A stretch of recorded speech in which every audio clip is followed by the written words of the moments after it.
San Diego 6 News in the morning. Your station for balanced news. These days, keeping customers happy is even more important to stay in business. Our next guest will have some suggestions to keep them coming back and making a few new ones. Well, with unemployment continuing to be a problem, setting yourself or your business apart in the increasingly competitive marketplace is getting harder and harder. But our next guest is here to help. We welcome Frank Cowell, the president of Elevator Marketing Store. Great to have you here. Thanks for having me. And we've got some specific tips to talk about. And we're talking so much about Valentine's Day.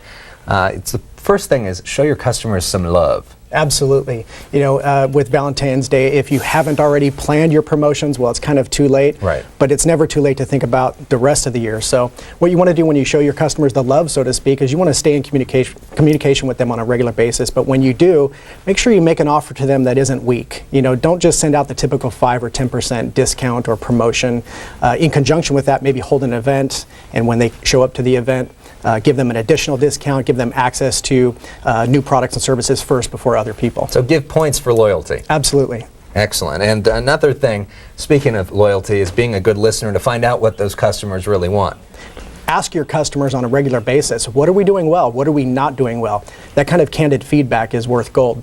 Another thing you can do is with inexpensive software, these days you can survey your customers electronically and gather feedback. I recommend you do that on a quarterly, if not semi-annual basis. And some of this, we're talking about customers like if you have a small business, but for people that are just working themselves or are in a corporation or something like that, this is really good tips for their own life as well and for getting hired potentially. Sure, sure. You know, everybody has a brand, not just companies. And brand is really another word for reputation. And when people think of Alex, they have some thoughts that come to mind, and that's your reputation or your brand. Stud, right? I might say that. Yeah. And so might someone else, but... Yeah. No, if only. So yeah, to cultivate that certain image, and yes. And one of those things is to really get involved in the community.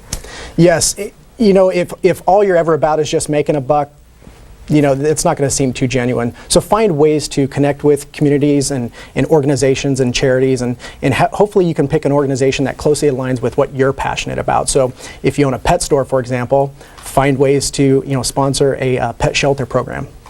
Excellent. And speaking of that brand, let's expand that even more, because we were talking earlier about how social media is really becoming the big thing in marketing right now, no matter what you do. Correct.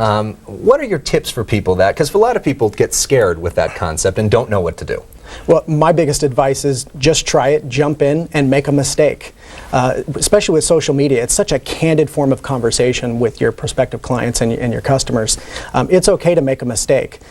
You're having an open dialogue and a very candid conversation, so just get in and try it. But the number one thing in marketing, because there are so many communication channels these days, is to make sure you're in every communication channel possible, because now today's customer has a choice on how they want to communicate with you, whether it's social media, visiting your website, email, RSS, you name it. They have choices now. And when you think of things like Facebook and Twitter, you think of them as so informal and casual. What do you advise to people, companies, professionals, in engaging in that world? Do you go casual and speak in the language of so many people there, but then do you risk alienating some of your brand at the same time?